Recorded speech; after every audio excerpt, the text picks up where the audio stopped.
Imagine being obese. I'm talking clinically obese here, but every time you look in the mirror, you see a thin person looking back at you. It's never happened to me, but it happened to this lady here beside me, Sara Bird, who spent most of her adult life suffering from what you call FATorexia. FATorexia. Now, this was something you identified. How would you describe FATorexia? Well, for me, Eamon, it was, I just couldn't see, after years of dieting where I knew I was fat, towards the sort of, when I got to my sort of mid-30s, I'd got to the point where I'd been so fat and so thin over a period of time, the classic yo-yo dieting that a lot of us do, I couldn't see the fat anymore. And I'd got to this point where I really didn't think, I thought I was probably a bit overweight. Yes. I'm a tall lady, I'm 5'10", and I thought probably I'm in proportion. And I really didn't know I was obese until I went to the doctors, thinking I was probably a little bit overweight, and he said, you are actually obese, and it sort of knocked me for six. Yes, but you hadn't been going through this sort of mental torment, had you? What some people would say that maybe you were at ease with yourself, you were comfortable with your own body. Yeah, I think probably some of the time I have been. But the last sort of few years before I realised that I'd got something that wasn't usual, that's when it sort of hit me that this must be something strange. You know, how can you be a mum and have a job and be sort of a normal chap and not see that you're fat? It was ridiculous. It sounds, you know, when I was reading about you, it's like you were in denial, because you said, you know, I like nice clothes, I always do my hair, you're very glamorous, you had a good job, you know, so it's almost like I just won't think about my weight. So, you know, some people might say, oh, well, giving it a name and FATorexia, which I have to say is something you've come up with, is definitely not a medical term. No, it's totally that's like, yeah. Well, that's just like an excuse for allowing yourself to be overweight. I think that's been levelled at me, I have to say, and in my book, I've sort of said I'm expecting that. I don't need to give an excuse, it's just the thing that was the only way I could explain it to myself. I needed to understand how I can be fat and not know. Great?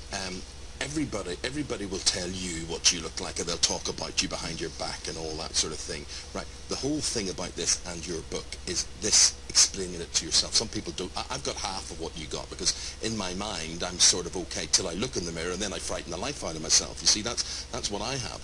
But the signs, that the realization that you actually have to do something about this are what? I mean, day-to-day things that actually should provide the alarm call, the wake-up call, is what? Well, what we do is, when we are FATorexic, and I think there are millions of us out there, we've been hiding it from ourselves.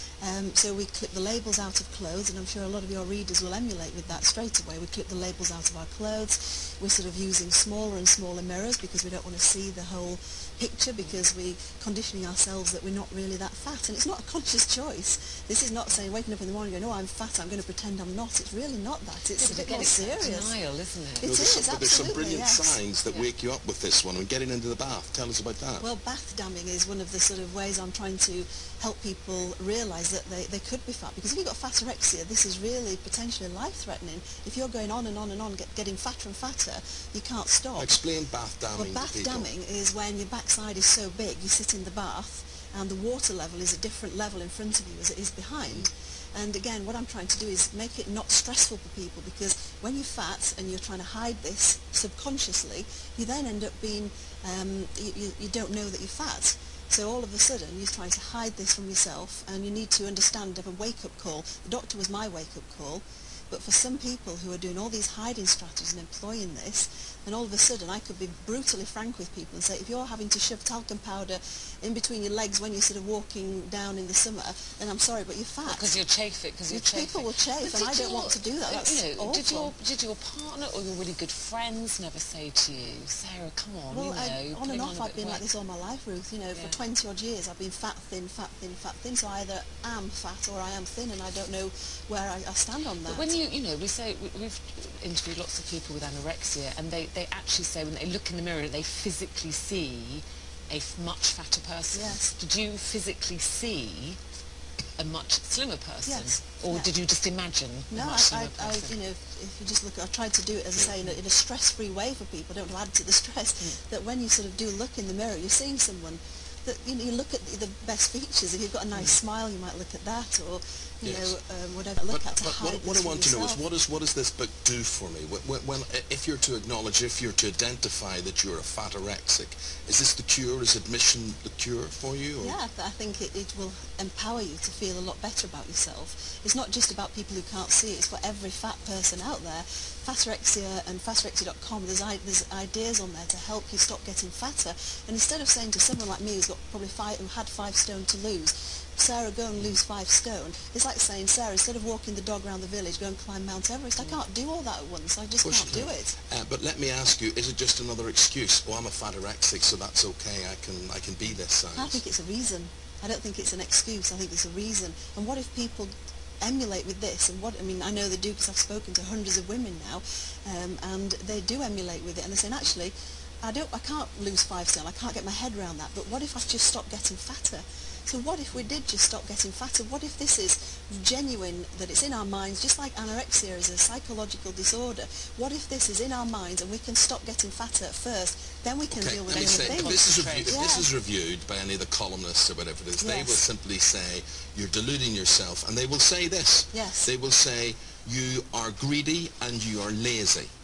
And that's the accusation levelled all the time at people who are overweight. What would you say to that, Sarah? Well, some of the feedback from this Daily Mail article yesterday, one chap put on, you can put lipstick on a pig, but it's still a pig. I mean, how rude. How awful is that? I don't really care what those people are saying. What I'm saying is that if you're fat and you're stressed with fat, there are other things that you can really do to help yourself, and I am not stressed anymore about it. I am still fat, and I'm not saying I'm fat and proud, I'm delighted to be fat. I'm saying that I'm a lot better now because I have something I can latch onto and say, I am never going to be any fatter. Today, I can sit here and say, for the first time in my adult life, I will never be any fatter, because I can see myself as I truly am. Will you continue to lose the weight? I do hope I do, because I'm not going to leap on the scales. I'm not going to diet, but I'm going to amend my life with using these triggers that I've written about in my book, things that I'll try and lower the trigger. I want to be a little bit fitter, so I'm going to walk further with my dog. I want to eat more vegetables, so I will do that, but it's little bits, and I'm in control because I am, normal sort of chap. I have a life, and I can do these tiny little bits much easier than somebody saying, lose 5 stone, fatty, go away, lose 5 stone, and then everything will be fine. But it can't be, because I've been doing it for 20 years and obviously failed dismally because I'm still fat. It's fascinating. It's another way of looking at everything, and it's very, very interesting, and thanks for raising the fatorexic debate, Sarah. Thank you very much indeed.